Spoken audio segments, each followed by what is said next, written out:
기도하면 더 잘 됩니다. 자, 오늘은 종교개혁 기념주일입니다. 종교개혁자들이 외쳤던 구호가 있습니다. 오직 믿음, 오직 은혜, 오직 성경이라는 구호를 외쳤는데 10월 달에 와서 오직 믿음, 오직 은혜에 대한 성경 설교는 했고요.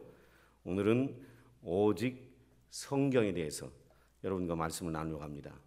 오늘 이 말씀을 들으시면서 왜 오직 성경이란 말을 종교개혁자들이 했을까? 그리고 오직 성경이란 말의 의미는 뭔가? 그걸 잘 생각하고 이 말씀을 들으셨으면 좋겠어요. 왜 오직 성경이란 말이 나왔는가? 그 말을 잘 염두에 두시고 왜 오직 성경이란 말을 했는가? 그 의미는 뭔가? 이 두 가지 사실을 머릿속에 염두하면서 이 말씀을 잘 들으셨으면 좋겠습니다. 각 종교마다, 세상에 종교가 여러 종교가 있는데 각 종교마다 각자가 가진 전통들을 가지고 있습니다. 예를 들면 불교의 승려들은 머리를 어떻게 하지요? 머리를 다 밀어요. 근데 한 가지 제가 이해가 안 되는 게 있어요. 불교 승려들은 왜 다 머리를 미는데 불교를 믿는 불신자들은 왜 머리를 안 밀까요? 그게 이제 불교의 전통이에요. 우리는 모르지만 그들 나름대로의 전통이지요. 자, 가톨릭 교회는 신부들이 뭘 안 하지요? 결혼 안 해요. 왜 근데 가톨릭 신자들은 결혼하지요? 다 혼자 살지. 이게 그 종교의 뭐예요? 전통이지요. 이슬람교의 여러분 전통은 뭡니까? 이슬람 세계에서는 남자들이 결혼한 성인이라는 걸 보여주기 위해서 하는 게 있어요. 뭐예요? 콧수염을 다 길러요. 그러니까 이슬람 세계에서는 콧수염을 안 기르면 그 사람 뭐예요? 80살이 가도 그 사람 어린애예요. 그러니까 이슬람 세계에서는 한국에서 간 선교사님들도 전부 뭘 길러요? 콧수염을 다 기르죠. 이게 각 종교에 뭐가 있다? 전통이 있다는 것입니다. 자기들이 오랫동안 지켜왔던 전통이 있습니다. 이 전통은 하루아침에 세워진 게 아니고 수백 년, 수천 년 동안 형성되어 온 전통들입니다. 그런데 이 전통이 자기들이 가지고 있는 경전을 해석하는 역할을 합니다. 전통이 자기들이 가지고 있는 경전을 해석해요. 어쩌면 전통이 자기들이 가지고 있는 경전보다 더 높은 위치에 올라가 있습니다. 이것은 이방 종교라고 하는 불교나 이슬람교나 하는 이런 이방 종교들에만 나타나는 모습이 아니고 하나님을 믿어왔던 유대교 역시 성경과 전통을 함께 따라가는 사고를 갖고 있습니다. 유대교는 구약 성경에 포함된 책들만을 경전으로 인정을 합니다. 지금 이스라엘 사람들은 유대교를 믿고 있는데 그 사람들은 구약 성경에 있는 말씀 이것만을 경전으로 인정을 합니다. 그런데 유대인들에게는 탈무드라고 하는 오랫동안 고대의 랍비는 선생을 얘기하는데요. 고대의 랍비들의 전통을 신봉해야만 진짜 정통주의자로 간주합니다. 이 탈무드의 전통은 성령의 영감으로 기록된 성경보다 더 높거나 최소한 성경과 동등한 위치를 가지고 있습니다. 이 유대교의 이런 전통이 하루아침에 생겨난 것이 아닙니다. 예수님 당시에도 이미 전통은 성경과 동등한 위치에 있었고 어쩌면 전통이 성경 위에 올라서는 그 전통으로 성경을 해석하는 그런 지위를 전통이 가지고 있었습니다. 결국 전통의 지위가 높아지면 성경의 권위는 훼손될 수밖에 없습니다. 예수님은 이것을 아시고 전통을 성경보다 더 위에 올려놓으려고 하는 유대교 지도자들을 무섭게 꾸짖으시는 걸 볼 수 있습니다. 그 예가 마가복음 7장 6절에서 13절에 나오는데 이 구절은 중요한 구절이라 여러분 같이 보겠습니다.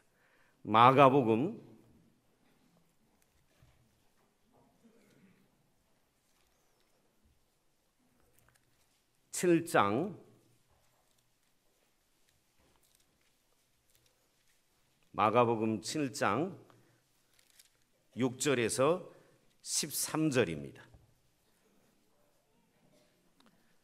신약 성경 64쪽인데 찾으셨으면 천천히 무슨 뜻인가를 생각하면서 같이 한번 읽어보겠습니다. 이르시되 이사야가 너희 외식하는 자에게 대하여 잘 예언하였도다. 기록하였으되 이 백성이 입술로는 나를 공경하되 마음은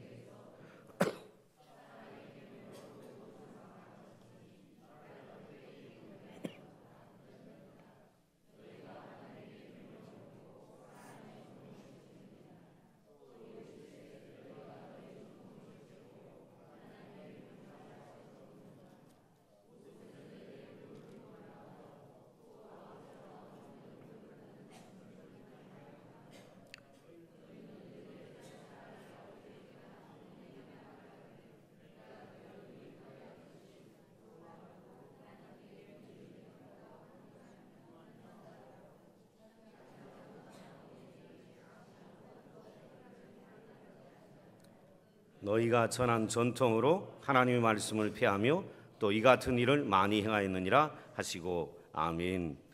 이게 무슨 말입니까? 이스라엘 백성은 전통을 성경 위에 올려놓는 잘못된 행동을 하고 있는 것입니다.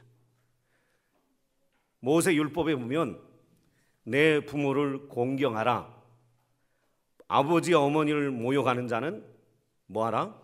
죽여라. 이것이 하나님의 말씀입니다. 우리 성도들은 기억하셔야 합니다. 기독교는 효를 가르치지 않는다라고 생각하는 교회 바깥의 사람들이 많습니다. 기독교처럼 효를 강조하는 종교는 없습니다. 세상에 어떤 종교가 부모를 공경하라, 그리고 부모와 아버지와 어머니를 모욕하는 자는 뭐하라? 죽여라. 이런 정도로 부모 공경을 강조하는 종교가 어디가 있겠습니까? 기독교는 부모 공경을 굉장히 강조합니다. 오늘 여기 신자분들 부모 잘 섬기시기를 주의 이름으로 축원합니다. 부모 잘 섬겨야 합니다. 부모를 잘 섬겨야 하나님의 영광을 가리지 않습니다. 교회 열심히 나오는데 부모 안 섬깁니다. 시부모 잘 안 섬기고 또 사이들은 친정 처같이 부모 안 섬기고 이렇게 되면 저것들은 용서하고 들으세요. 저것들은 교회 다닌다고 하는데 전부 싸가지가 없는 것들이라고 좀 그러죠.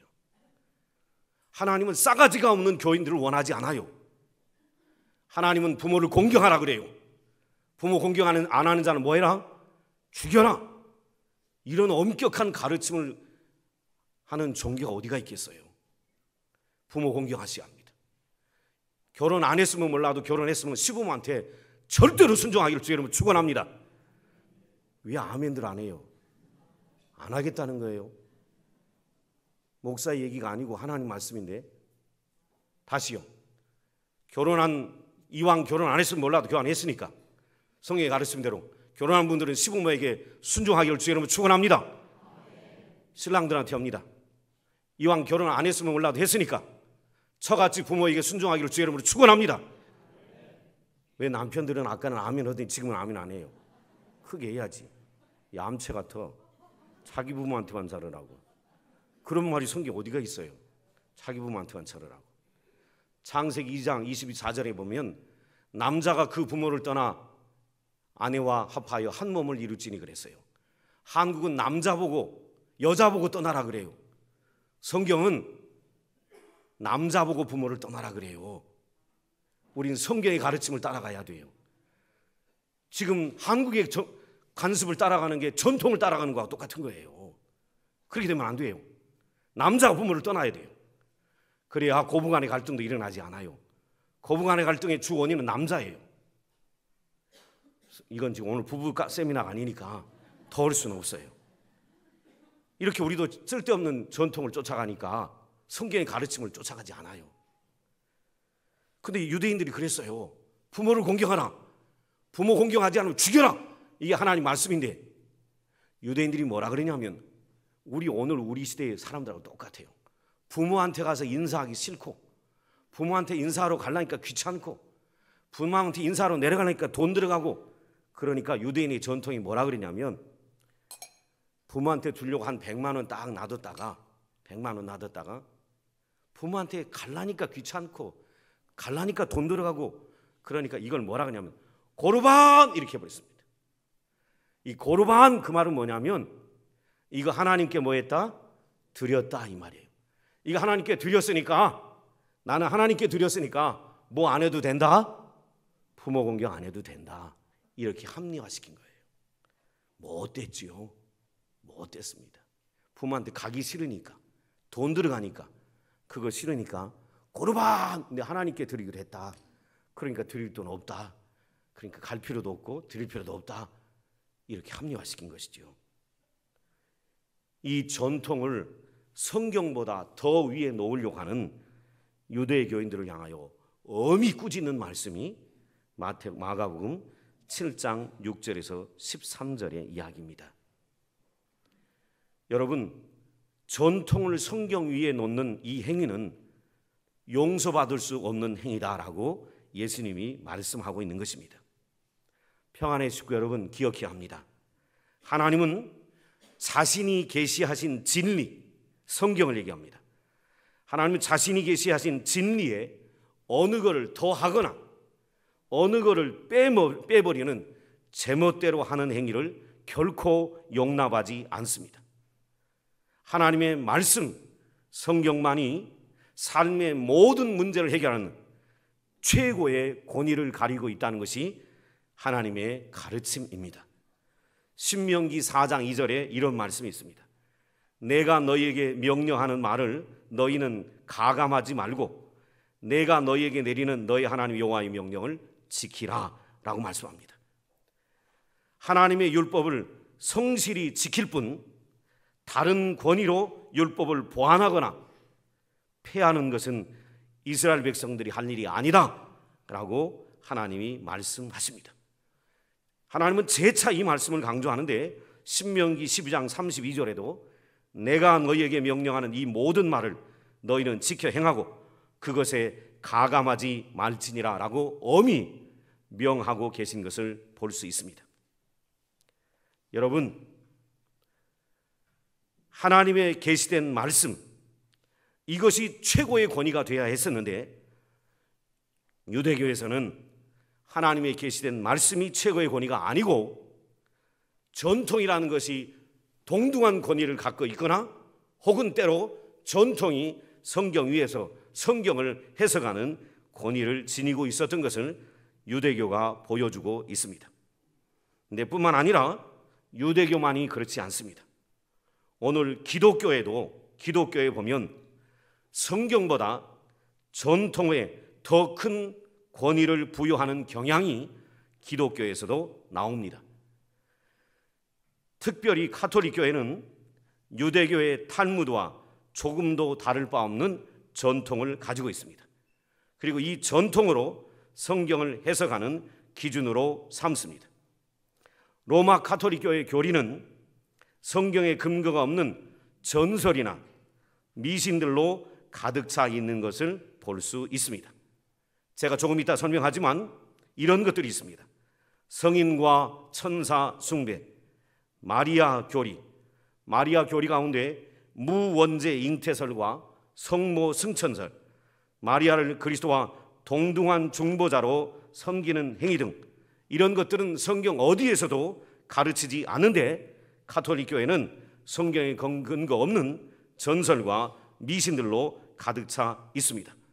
그러기에 개신교회가, 오늘 우리 장로교, 감리교, 기타 개신교회가 종교개혁을 해서 나온 것입니다. 가톨릭 교회 성경에 근거가 없는 전설과 미신들이 너무 많아요. 제가 조금 전에 불러드렸던 이건 비성경적이다, 그래서 성경으로 돌아가야 된다 하고 나온 날이 뭐라고요? 종교개혁이에요. 그럼 그게 뭔가 제가 여러분에게 설명해 드릴게요. 이런 것들이에요.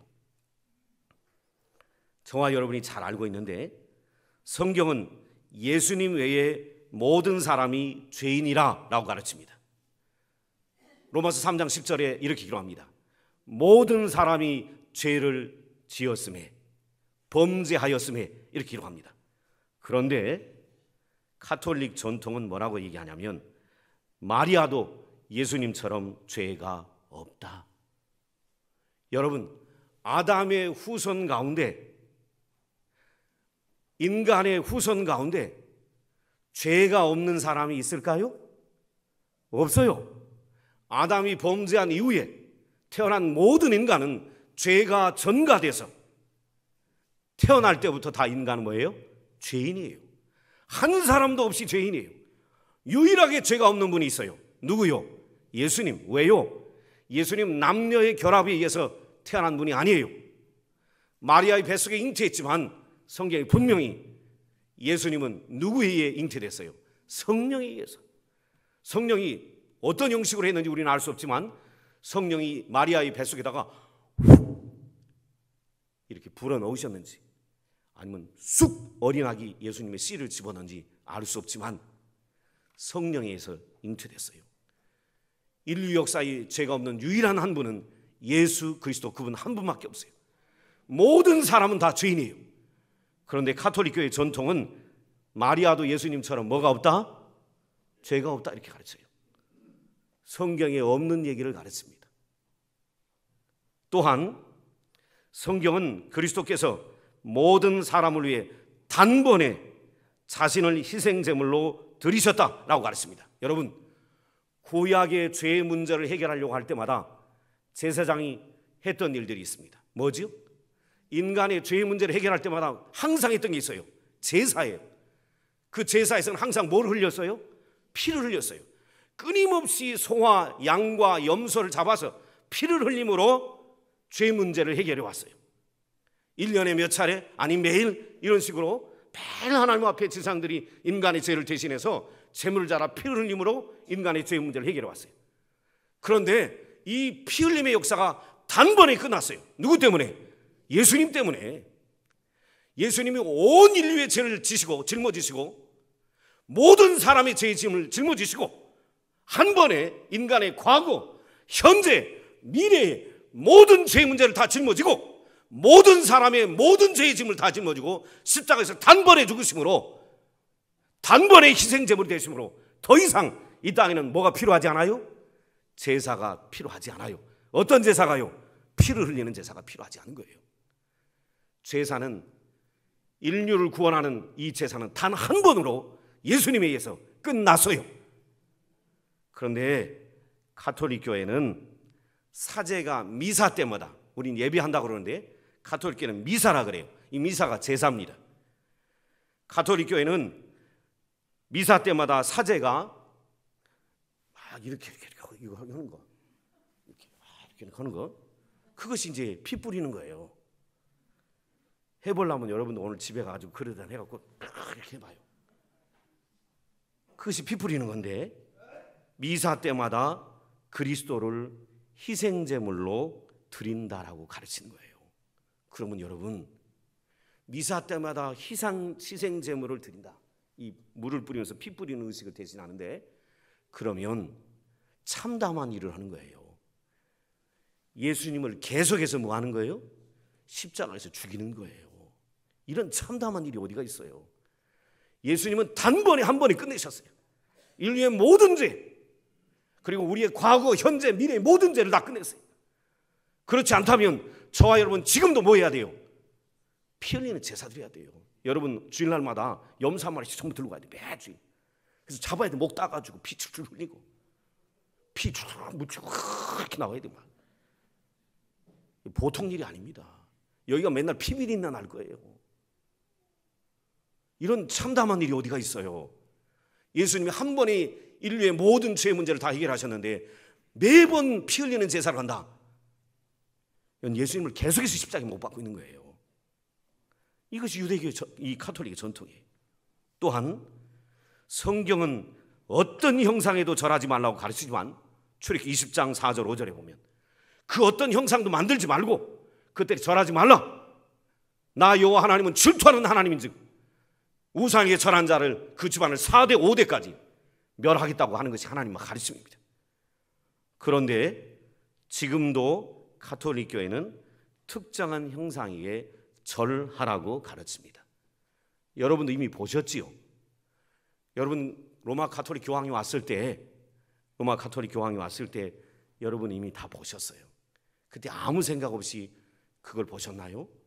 로마 가톨릭 교회 왕위에서 첫 번째 했던 행동이 뭐냐면 대전에 가서 성경에도 없는 성모 승천 기념 미사를 드렸습니다. 한 5만 명 대전 종합경기장에 모였습니다. 성경에 마리아가 승천했다는 기록이 있습니까? 없습니다. 그런데 마리아가 승천했다고, 성모가 승천했다고 기념 미사를 늘 그 사람들은 드립니다. 뿐만 아니라 제단 옆에, 여러분 광화문에도 똑같이 있었지요. 가보지 않았지만 TV에서 보셨는데 제단, 그 사람들은 제단이라 그러니까 제단 옆에 뭐가 있지요? 성모 마리아상이 있어요. 근데 교황이 딱 올라오면서 제일 먼저 했던 행동이 뭐지요? 성모 마리아상 앞에 가서 무릎을 꿇고 절을 하고 입을 맞춘 다음에 그 다음에 제단에 와서 미사를 집례했던 것을 방송을 통해 한국의 많은 사람들은 봤습니다. 성경은 어떤 형상에도 절하지 말라고 하는데 가톨릭 교회 전통은 특정 형상에게는 절해도 된다라고 가르칩니다. 특정 형상이 누굴까요? 마리아지요. 그리고 더 나가면 누구지요? 성인들이지요. 그리고 굉장히 중요한 건 이겁니다. 성경은 예수님이 하나님과 사람 사이에 유일한 중보자가 된다라고 가르칩니다. 기억하셔야 합니다. 하나님과 우리 사이에 유일한 중보자가 돼서 우리를 구원할 분은 예수 그리스도, 그분 한 분밖에 없어요. 이건 성경을 찾아야 돼요. 아까 읽었던 디모데후서 있는데 디모데전서 2장을 한번 보세요.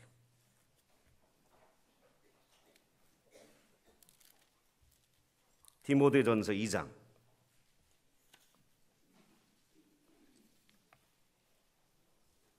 디모데전서 2장 5절입니다.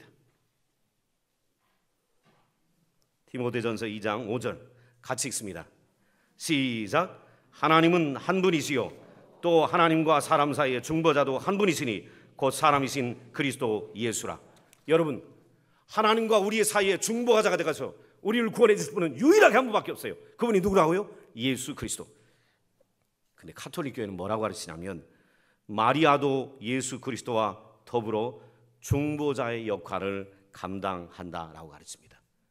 여러분, 성경에 어디에 마리아가 중보자라는 얘기가 있습니까? 없습니다. 오늘 가톨릭 교회는 성경과 전통을 혼합하고 있는 것을 볼 수 있습니다. 공식적으로 그들이 밝혔어요. 가톨릭 교회 교리 문답에 보면 가톨릭 교회가 공식적으로 입장을 표명했는데 이렇게 표명했습니다. 계시된 진리에 관한 확실성을 성경에서만 찾지는 않는다. 성경과 전통 모두 헌신과 공경의 대상으로 받아들이고 존중해야 된다. 다시 말하면 전통이 성경과 똑같은 하나님의 말씀이라고 로마 가톨릭 교회는 따르고 있는 것을 볼 수 있습니다. 그럴 수 없습니다. 기억하셔야 합니다. 하나님은 계속해서 얘기하십니다. 하나님 말씀, 계시된 말씀 외에 어느 것도 더하거나 어느 것도 빼하지 마라. 그러면 죽으리라 그랬습니다. 성경에서 어떤 것을 더하거나 빼면 하나님 나라에 들어올 수 없다라고 하나님이 하셨어요. 계시록을 보시면 성경 어떤 걸 더하는 자나 빼는 자는 하나님 나라에 합당치 않다라는 것이 하나님의 가르침입니다. 그래서 종교개혁자들이 종교개혁을 한 것입니다. 성경으로 돌아가자. 전통이 아닌 성경으로 돌아가자. 그래서 오직 성경이라는 구호를 외치고 종교개혁자들이 개혁을 한 것입니다. 자, 그렇다면 제가 오늘 두 가지 잘 염두에 두시라 그랬죠. 왜 오직 성경으로 돌아가자는 말을 했는가? 그 이유를 제가 설명했어요. 그렇다면 오직 성경으로라는 것은 도대체 어떤 의미인가? 이제부터 오직 성경으로란 말의 의미를 제가 여러분에게 설명합니다. 오직 성경으로라는 종교개혁의 원리는 이겁니다. 성경으로 모든 것이 충족된다 이 말입니다. 성경으로 모든 것이 충족된다. 쉬운 말로 얘기하면 성경이 우리의 영적 문제에 최고의 권위를 가지고 있다 이 말입니다. 오직 성경으로란 이 말은 우리의 구원과 우리 신앙생활에 필요한 모든 진리가 성경에 명시되어 있다. 다른 뭐가 필요하지 않다라는 것입니다. 사랑하는 성도님 여러분, 성경은 우리가 구원받기 위해 믿어야 할 모든 것, 하나님의 영광을 위해 행해야 할 모든 것이 오류가 없이 계시되어 있습니다. 성경만이 영적 진리의 유일하고 완전한 표준인 것을 잊지 마셔야 합니다. 더도 덜도 아닌 오직 성경으로라는 말의 정확한 의미가 바로 이것입니다. 구원받기 위해 믿어야 할 모든 것, 하나님의 영광을 위해 행해야 할 모든 것이 오류 없이 성경에 기록되어 있다. 성경은 영적 진리의 유일하고 완전한 표준이다. 이것이 오직 성경으로라는 정확한 의미입니다. 후대에 1517년에 종교개혁을 하고 나서 1640년대에 와서 한 130년이 지나고 나서 장로교, 감리교, 많은 개혁교회들, 카톨릭에 반대해서 나온 걸 개혁교회라고 합니다. 개혁교회의 한 일파가 장로교고 감리교고 성결교고 침례교고 이런 거예요. 장로교, 감리교, 성결교, 침례교 다 합쳐서 뭐라고 하냐면 개혁교회라고 하는 거예요. 이 개혁교회들이 모여가지고 웨스트민스터 신앙 고백서를 만들었습니다. 우리가 믿는 개혁교회 신앙 고백서를 정리하자라고 해가지고 성경에 대해서 그들이 정리한 것이 이겁니다. 잘 들어보세요. 하나님의 영광과 인간의 구원과 신앙과 삶에 필요한 모든 것에 관한 하나님의 온전한 뜻은 성경에 분명히 명시되어 있거나 선하고도 필연적인 결과를 통해 성경에서 추론될 수 있다.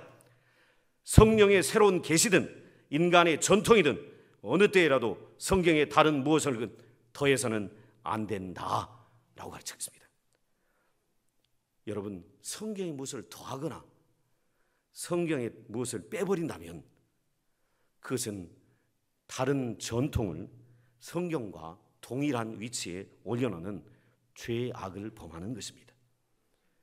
성경 말씀 자체가 성경으로 충분하다라고 가르치는데 그 말씀이 오늘 읽었던 디모데후서 3장 15절에서 17절입니다. 다시 보시죠.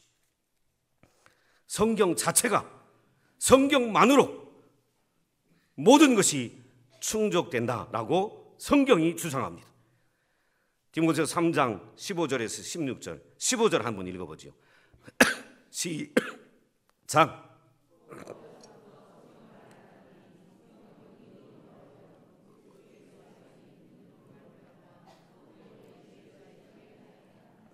예, 여기 잘 보십시오. 구원에 이르는 지혜가 어디 안에 있다? 성경 안에 있다.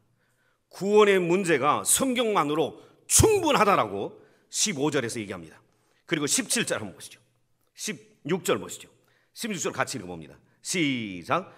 모든 성경은 하나님의 감동으로 된 것으로 교훈과 책망과 바르게 함과 의로 교육하기에 유익하니. 여러분, 하나님 감동으로 기록된 성경이 우리를 교육하기에 유익하다. 성경이 절대 권위를 가지고 있다. 이 얘기를 합니다. 17절 마저 읽죠. 시작.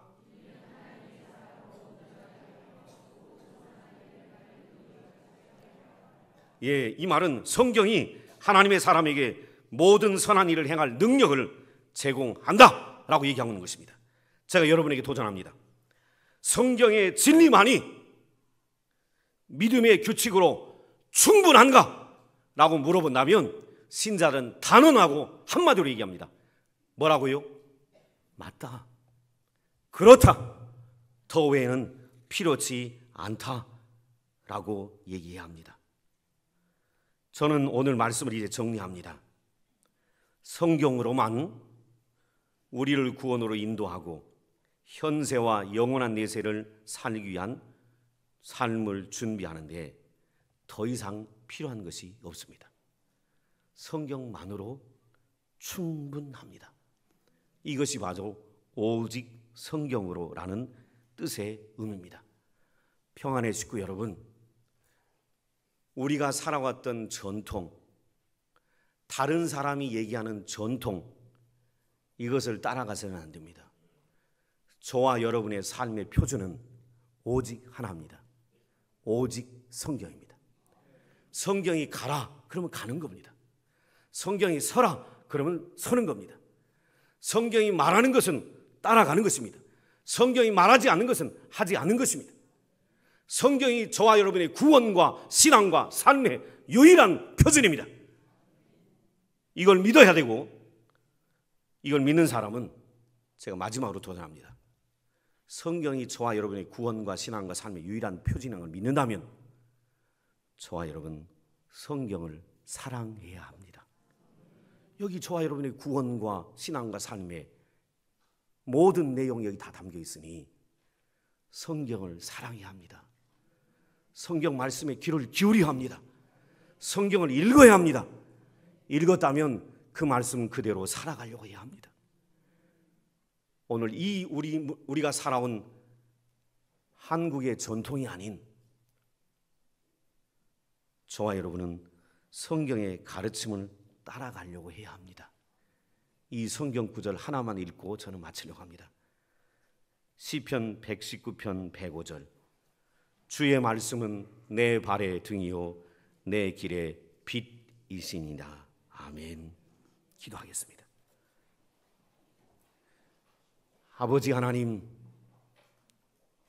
오늘 성경 외에 다른 것을 붙들고 살아가는 이방 종교와 또 사람들이 많이 있습니다. 하나님 말씀이 아닌 오랫동안 살아왔던 습관, 전통에 매여 살아가는 사람들이 그리스도인들이라고 하는 사람들 안에도 있음을 부인하지 않을 수가 없습니다. 오늘 나와 예배하는 우리 평안의 식구들에게 하나님 확실한 믿음을 주시기를 소원합니다. 오직 성경만이 나의 구원의 유일한 표준이요 신앙과 삶의 기준이라고, 그리고 이 말씀대로 살아가려고 하는 우리 평안의 가족들 되도록 붙들어 주옵소서. 예수님의 이름으로 기도드리옵나이다. 아멘.